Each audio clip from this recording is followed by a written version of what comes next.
नमस्कार दोस्तों, आज है 17 नवंबर 2025 और आज के न्यूज़ से जितने भी इम्पोर्टेंट करंट अफेयर्स के क्वेश्चंस बनेंगे सभी को विस्तार से चर्चा करेंगे। तो चलिए दोस्तों शुरुआत करते हैं। पहला क्वेश्चन है, 13वें अंतर्राष्ट्रीय पर्यटन मार्ट का उद्घाटन किस केंद्रीय मंत्री ने किया है? सही आंसर है ऑप्शन डी, गजेंद्र सिंह शेखावत। दोस्तों, केंद्रीय पर्यटन मंत्री गजेंद्र सिंह शेखावत ने 13वें अंतर्राष्ट्रीय पर्यटन मार्ट का उद्घाटन किया है। दोस्तों, इसका आयोजन सिक्किम के राजधानी गैंगटक में हुआ है। 13 से लेकर 16 नवंबर 2025 तक चला है। दोस्तों, इस कार्यक्रम में अरुणाचल प्रदेश के मुख्यमंत्री पेमा खांडू और सिक्किम के मुख्यमंत्री प्रेम सिंह तामांग भी उपस्थित थे। दोस्तों, यह आयोजन पर्यटन मंत्रालय का एक वार्षिक कार्यक्रम है जिसका लक्ष्य है पूर्वोत्तर भारत की समृद्धि पर्यटन क्षमता को घरेलू एवं अंतर्राष्ट्रीय दर्शकों के सामने प्रस्तुत करना। इसका थीम था ट्रैवल फॉर लाइफ। इसमें विशेष रूप से टिकाऊ पर्यटन को बढ़ावा देने पर जोर दिया गया। दोस्तों, सिक्किम की स्थापना 16 मई 1975 को हुआ था और भारत का 22वां राज्य बना था। दोस्तों, सिक्किम गोवा के बाद भारत का दूसरा सबसे छोटा राज्य है। सिक्किम भारत का पहला पूर्ण जैविक राज्य भी है जो 2016 में बना था। दोस्तों, यहाँ पर विश्व का पहला पूरी तरह सौर ऊर्जा आधारित एयरपोर्ट टर्मिनल भी है जिसका नाम है पाक्योंग एयरपोर्ट। दोस्तों, यहाँ पर सबसे उच्चतम ऊंचाई वाले झील समूह भी है जिसका नाम है गुरु डोंगमार झील। नेक्स्ट क्वेश्चन, भारत दुनिया की सबसे गहरी अंडर वाटर रिसर्च लैब किस गहराई पर बनाने की घोषणा की है? सही आंसर है ऑप्शन सी, 6000 मीटर। दोस्तों, भारत ने हिंद महासागर में 6000 मीटर की गहराई पर दुनिया की सबसे गहरी अंडर वाटर रिसर्च लैब बनाने की घोषणा की है, यानी कि पानी के अंदर रिसर्च लैब बनाएंगे। यह परियोजना भारत के विजन 2047 का एक महत्वपूर्ण हिस्सा है। इस लैब का उद्देश्य गहरे समुद्र विज्ञान को बढ़ावा देना और समुद्री जीवन व संसाधनों पर शोध करना है। दोस्तों, यह under water research lab Bharat का महत्वाकांक्षी डीप ओशन मिशन का एक प्रमुख हिस्सा है जिसे समुद्रयान परियोजना के तहत विकसित किया जा रहा है। दोस्तों, वर्तमान में दुनिया में केवल एक ही operational underwater research lab है जिसका नाम है एक्वेरियस रीफ बेस जो यूएसए में स्थित है। इसकी जो गहराई है 19 मीटर की है। भारत का 6000 मीटर गहरा स्टेशन इस क्षेत्र में एक नया विश्व रिकॉर्ड स्थापित करेगा। इस मिशन में उपयोग किए जाने वाले मानव युक्त सबमर्सिबल का नाम मत्स्य 6000 रखा गया है। दोस्तों, मत्स्य 6000 3 व्यक्तियों को 6000 मीटर की गहराई तक ले जाने की क्षमता रखता है। इसका उद्देश्य है गहरे समुद्र में खनिज संसाधनों जैसे निकल, कोबाल्ट, दुर्लभ पृथ्वी तत्व और मैग्नीज नूडल्स की खोज और विश्लेषण करना, गहरे समुद्र में रहने वाले जीवों का अध्ययन करना और समुद्री पारिस्थितिकी तंत्र को समझना, समुद्र विज्ञान में उन्नत अनुसंधान को बढ़ावा देना और भारत की ब्लू इकोनॉमी को मजबूत करना। नेक्स्ट क्वेश्चन, भारतीय रेलवे द्वारा एआई आधारित freight wagon locking monitoring system का नाम क्या है? सही आंसर है ऑप्शन डी, दृष्टि। दोस्तों, भारतीय रेलवे द्वारा एआई आधारित freight wagon locking monitoring system का नाम दृष्टि रखा है। यह प्रणाली वास्तविक समय में मालगाड़ी के डिब्बों के दरवाजे की लॉक स्थिति की निगरानी करने और किसी भी छेड़छाड़ या खुले दरवाजे का पता चलने पर ऑटोमेटिक अलर्ट जारी करने के लिए डिजाइन की गई है जिसमें सामानों की सुरक्षा सुनिश्चित होती है।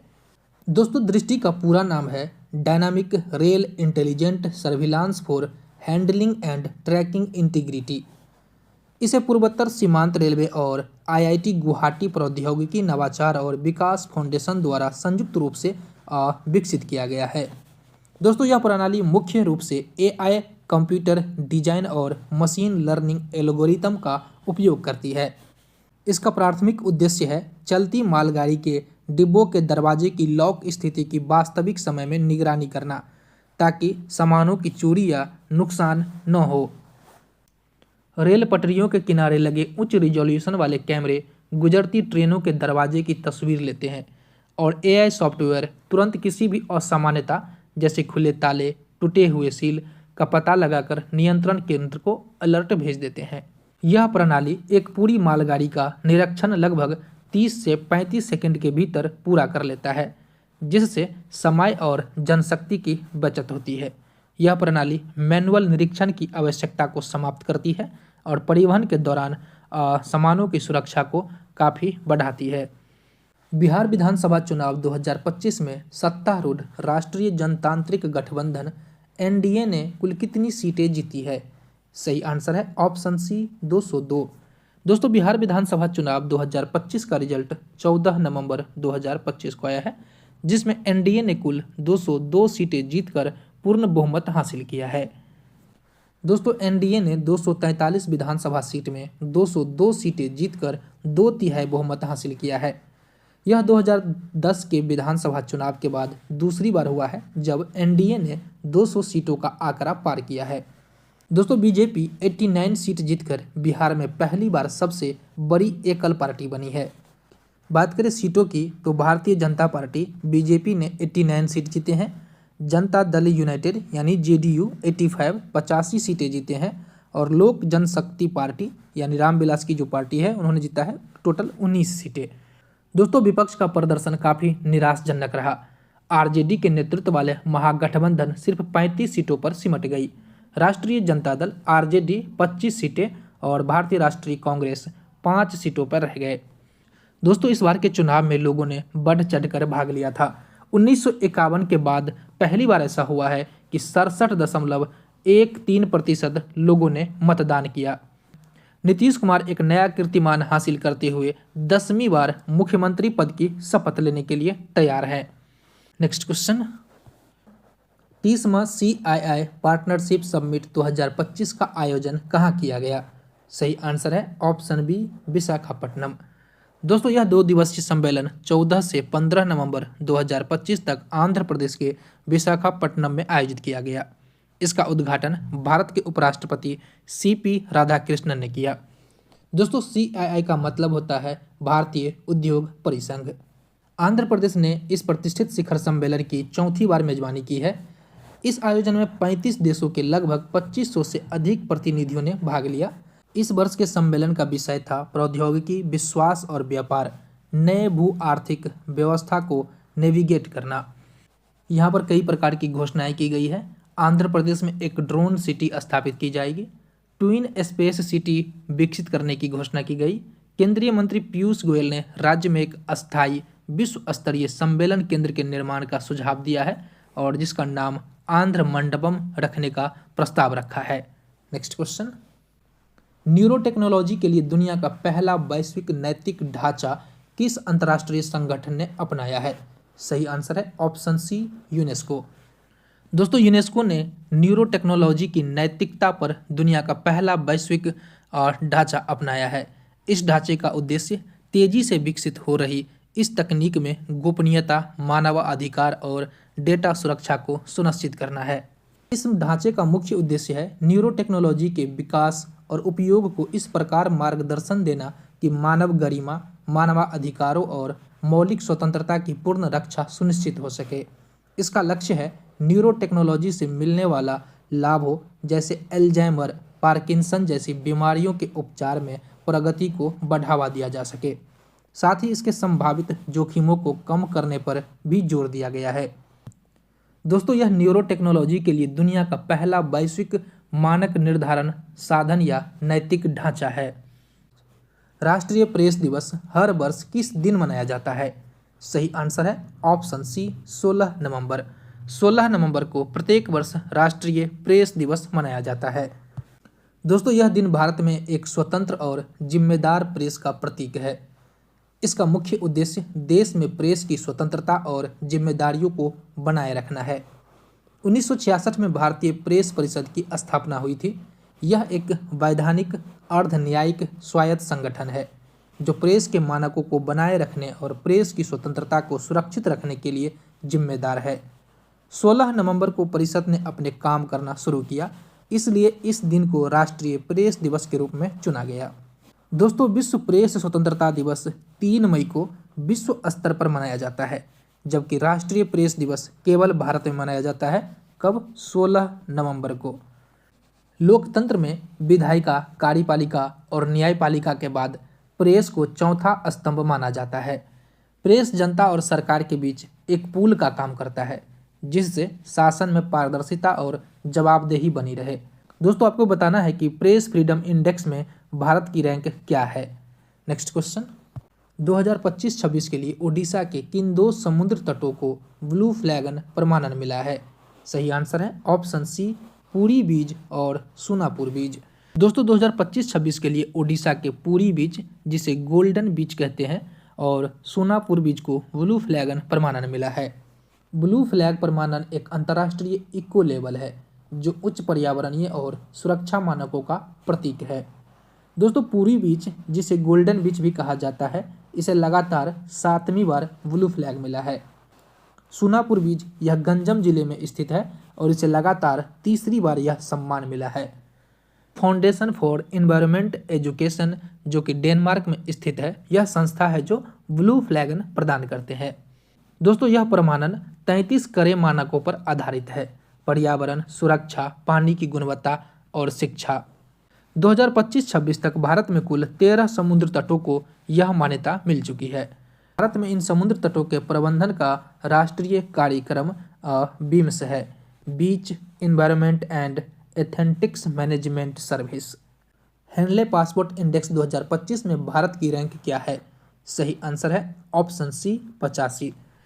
दोस्तों हेनले पासपोर्ट इंडेक्स 2025 में भारत की स्थान 50वीं है, जो कि यह 2024 में 80 थी। 5 पायदान नीचे चली गई है।